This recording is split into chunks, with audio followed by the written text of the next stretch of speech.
ஆன்மீக அன்பர்களுக்கு வணக்கம். திருவாக்கும் சேகரமும் கைகொட்டும் செஞ்சொல் பெருவாக்கும் பீடும் பெருக்கும் உருவாக்கும் ஆதலால் வானொரு மாணிமத்தனை காதலால் கூப்புவதும் கை. ரிஷப ராசிக்கு உண்டான 2025 ராசி பலன்கள். 2025 வருஷம் ரிஷப ராசிக்கு என்ன விதமான பலன்கள் நடக்குது அப்படிங்கிறத நம்ம பார்க்குறோம்.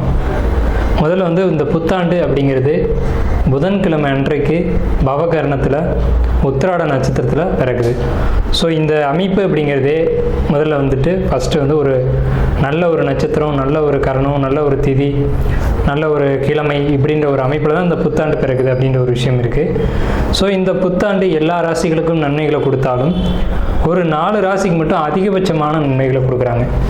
அது எதுன்னு கேட்டிங்கன்னா, ஃபஸ்ட்டு ரிஷபம், துலாம், மகரம், தனுசு, இந்த 4 ராசிகள். அதில் முதன்மையான ராசி அப்படிங்கிறது ரிஷபம் தான். அப்போ நன்மைகள் நடக்குதுன்னா இதுக்கு முன்னாடி நன்மை இல்லையா அப்படின்ற அமைப்பு இல்லை. இது இருந்த காலத்தை காட்டிலும் இப்போ அதிகமான நன்மைகள் ரிஷப ராசிக்கு நடக்குது அப்படின்ற ஒரு கருத்து இருக்குது. ஸோ ரிஷப ராசி அப்படின்னாலுமே கடினமாக உழைக்கக்கூடியவங்க அப்படின்னு அர்த்தம். அதாவது செக்கு மாடு அப்படின்னு சொல்லுவாங்க, வண்டி மாடு அப்படின்னு சொல்லுவாங்க. மொத்தமாக அது காளையினுடைய சின்னம் அப்படிங்கிறது தான்.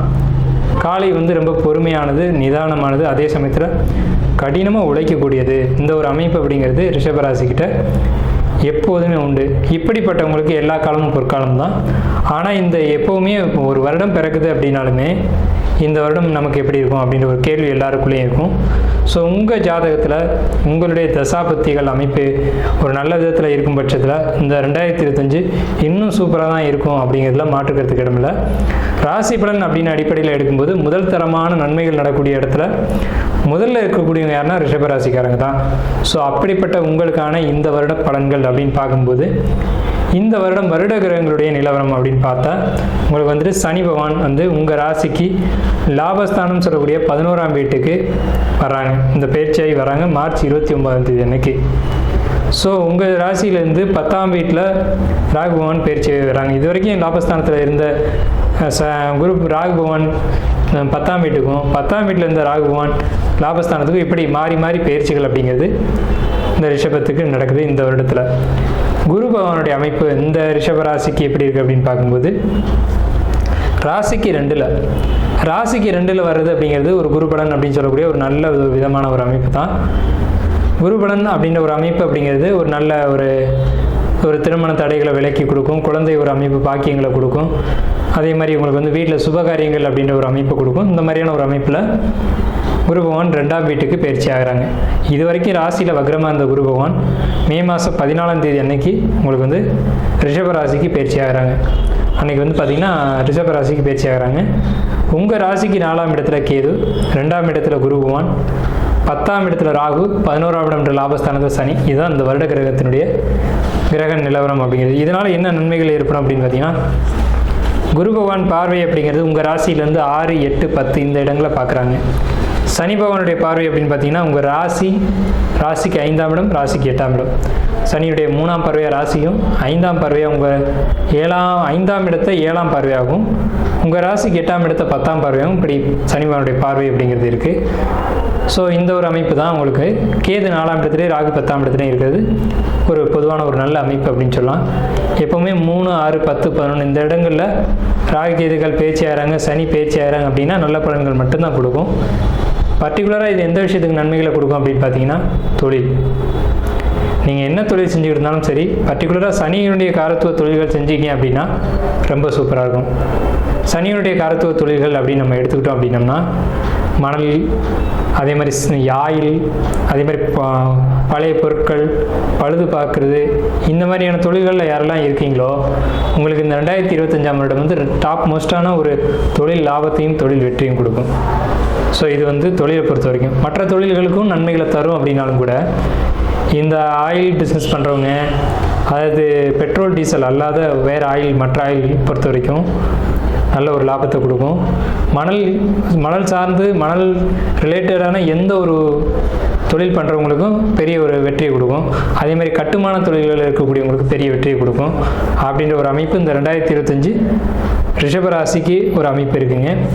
ரிஷபராசியை பொறுத்த வரைக்கும் குரு பகவானுடைய பார்வை 6, 8, 10 பாவங்களை பார்க்குது அப்படின்றதுனால நீண்ட நாள் பிரச்சனைகள் எது இருந்தாலும் இந்த காலகட்டத்தில் 2025 மார்ச் மாதத்துக்கு பிறகு கரெக்டாக சொன்னால் மே மாதத்தில் ஒரு நல்ல ஒரு தீர்வு அப்படிங்கிறது கண்டிப்பாக கிடைக்கும். அதே நேரத்தில் உங்கள் சுய ஜாதகமும் அதுக்கு சப்போர்ட் பண்ணணும். கண்டிப்பாக சப்போர்ட் பண்ணக்கூடிய ஒரு அமைப்பு தான் இருக்கும். ஏன்னா கோச்சாரங்கள் இந்த அமைப்பில் இருக்குது அப்படிங்கிறதுனாலேயே உங்களுடைய பிறப்பு ஜாதகம் அதுக்கு கண்டிப்பாக சப்போர்ட் பண்ணும். நீங்கள் பல பிரச்சனைகள் இருந்தாலும் அந்த பிரச்சனைகள் வெளியில் வருவீங்க அப்படின்னு தான் உண்மை. கணவன் மனைவிக்குள்ளே ஏதேனும் கருத்து வேறுபாடுகள் இருந்து கோர்ட்டு கேஸு இந்த மாதிரி இருந்தீங்க அப்படின்னா உங்களுக்கு ஒரு நல்ல தீர்வு, நல்ல ஒரு நியாயம் அப்படின்றது கிடைக்கும். உங்கள் தரப்பு நியாயத்தை வந்து இந்த டைமில் நீங்கள் வந்து உங்களுக்கு கிடைக்கக்கூடிய ஒரு அமைப்பு ரிஷபராசிக்கு உண்டு. அதாவது கணவன் விட்டு பிரியணும் அப்படின்னு நீங்கள் எதிர்பார்த்தாலும் சரி, இல்லை சேர்ந்து வாழணும் அப்படின்னு எதிர்பார்த்தாலும் சரி, நல்ல ஒரு தீர்ப்பை இந்த சனி பகவான் அப்படின்ற ஒரு அமைப்பு வந்து உங்களுக்கு ஏற்படுத்தி கொடுக்கும். ரிஷபத்தை பொறுத்த வரைக்கும் உங்களுக்கு 6ஆம் இடத்துக்கு ஒரு பார்வை, தன்னுடைய 5ஆம் பார்வையை 6ஆம் வீட்டை பார்க்குறாங்க. 6ஆம் வீடு அப்படின்றது எதிரி ஸ்தானம். எதிரிகள் அப்படின்றது தேவையற்ற எதிரிகளுடைய தொந்தரவுகள் இருந்துச்சு அப்படின்னா அவங்க விலகி போயிடுவாங்க, அல்லது அவங்களால செயல்பட முடியாமல் போயிடும். ஒரு காரண காரியம் இல்லாமல் உங்கள்கிட்ட தேவையற்ற ஒரு பிரச்சனை பண்ணிக்கிட்டு இருக்காங்க அப்படின்னா இந்த வருடத்தில் பாருங்கள் அந்த பிரச்சனைகள் அவங்களே ஒதுங்கி அவங்க இருக்கிற இடம் தெரியாமல் போயிடுவாங்க. அதே மாதிரி 8ஆம் வீட்டுக்கு குரு பார்வை அப்படின்றது என்ன சொல்லுது அப்படின்னு பார்த்தீங்கன்னா உங்களுக்கு லாங் டேர்ம் ஏதாவது கடன் இருந்துச்சு அப்படின்னு சொன்னால், அல்லது பெரிய அமௌண்ட்டு உங்களுக்கு கடனாக இருந்துச்சு அப்படின்னு சொன்னால் அது படிப்படியாக பெரிய அளவில் குறையிறதுக்கான அமைப்புகள், அதுக்கான ஒரு வாய்ப்புகள் சாத்தியமே இல்லை அப்படின்னு சொன்னாலும் கூட அந்த கடன் தீர்வதற்கான ஒரு அமைப்புகள் அப்படிங்கிறத ஏற்படுத்தி கொடுக்கும். அடுத்து 10ஆம் வீட்டை குரு பகவான் பார்க்குறாரு அப்படிங்கிறது எப்போவுமே 10 குரு பார்த்தா தொழிலை வளர்த்து விடுவார் அப்படின்னு அர்த்தம். சின்னதாக இருக்க தொழிலை பெருசாக்கி விடுவார். குரு பகவான் வேலையை எல்லாத்தையும் பெருசாக்குறது தான் அவருடைய வேலையை. ஸோ சின்ன ஒரு பிஸ்னஸாக நீங்கள் ஸ்டார்ட் பண்ணியிருந்தீங்க, போயிட்டுருக்கு, சின்ன லாபம் தான் கிடைக்குது அப்படின்னு நீங்கள் எதிர்பார்த்துருந்தீங்கன்னா திடீர்னு அந்த தொழில் பெருசாகும், லாபங்களும் பெருசாகும். தொழில் பெருசாகிற அளவுக்கு லாபங்களும் பெருசாகும். அதே மாதிரி உங்களுக்கு வாடிக்கையாளர்களும் பெரிய பெரிய வாடிக்கையாளர்கள், முக்கியமான விஐபி இந்த மாதிரி வாடிக்கையாளர்கள் வந்து உங்கள்கிட்ட தொழில் பண்ணக்கூடிய வாய்ப்புகள் அப்படிங்கிறது 2025ஆம் வருடம் உங்களுக்கு நிச்சயமாக கிடைக்குது. தொழில் ரிலேட்டடாக விஐபிகளை சந்திப்பீங்க, பெரிய மனிதர்களை சந்திப்பீங்க. அவங்க மூலமாக உங்களுக்கு ஒரு நல்ல ஆதாயங்களும் அனுகூலங்களும் கிடைக்கும். பெரிய அளவிலான ஒரு லாபமும் கிடைக்கும். உங்களுக்கு கிடைக்கிற லாபமும் சின்ன சின்ன அமௌண்ட்டாக கிடைக்காது, பெரிய அமௌண்ட்டாக தான் கிடைக்கும். அதே மாதிரி இல்லை சார் நான் ஜாப்பில் இருக்கேன் அப்படின்னு நீங்கள் சொன்னீங்க அப்படின்னா ஜாப்பை பொறுத்த வரைக்கும் நீங்கள் எதிர்பார்க்குற ப்ரொமோஷன் நிச்சயம் கிடைக்கும், அதில் மாற்றமே இல்லை. இல்லை அரசு வேலைக்காக யாராவது வெயிட் பண்ணி எக்ஸாம் எழுதிட்டு இருக்கேன் அப்படின்னா இந்த 2025 ஜூன் மாதத்தில் உங்களுக்கு அரசு வேலை கிடைக்கக்கூடிய ஒரு அமைப்பு அப்படிங்கிறது நிச்சயமாக இருக்குது. வேலைக்காக வெயிட் பண்ணாலும் சரி, எக்ஸாம் எழுத போகிறீங்க அப்படின்னு சொன்னாலும் சரி, ரொம்ப குறிப்பாக சொல்லணும் அப்படின்னா 8ஆம் வீட்டை குரு பகவான் பார்க்குறாரு அப்படின்றதுனால நீட் எக்ஸாம் எழுதக்கூடியவங்களுக்கு ரொம்ப ஒரு அற்புதமான ஒரு வாய்ப்பு அப்படிங்கிறது இந்த 2025 ஜூன் ஜூலை மாதத்தில் ஒரு நல்ல ஒரு அமைப்புகள் அப்படிங்கிறது உங்களுக்கு கண்டிப்பாக கிடைக்குதுங்க. ஸோ 2025 ரிஷபராசியை பொறுத்த வரைக்கும் ரொம்ப சாதகமாக இருக்குது அப்படின்றத நம்ம முன்கூட்டியே சொல்லிட்டோம். அதுக்கான ஒரு அமைப்புகளை இப்போ நம்ம கணிச்சு பார்க்கும்போது குறிப்பாக வந்து மருத்துவம் படிக்கிறவங்க, அதே மாதிரி வந்து ஆராய்ச்சி படிப்புகள் படிக்கிறவங்க, இவங்களுக்கான ஒரு ஆண்டாக இந்த ஆண்டு வந்து 2025 ரிஷபராசியை பொறுத்த வரைக்கும் இருக்குங்க. அதே மாதிரி கலைத்துறையில் இருக்கக்கூடிய பெரிய பிரபலங்களாக இருந்தாலும் சரி, சாதாரண நடிகர்களாக இருந்தாலும் சரி, கலைத்துறை அப்படின்னு எடுத்துக்கிட்டோம்னாலுமே ரிஷபம் தான் இங்கே இருக்கும். ரிஷபம் துலாம் இல்லாத கலைத்துறை இருக்க முடியாது. ரிஷபராசிக்காரங்க ஒன்று நடிகர்களாகவோ அல்லது கேமராமேனாகவோ அல்லது அந்த கேமரா முன்னாடி ஏதோ ஒரு வேலைகளை செய்யக்கூடியவங்களாக கண்டிப்பாக இருப்பாங்க.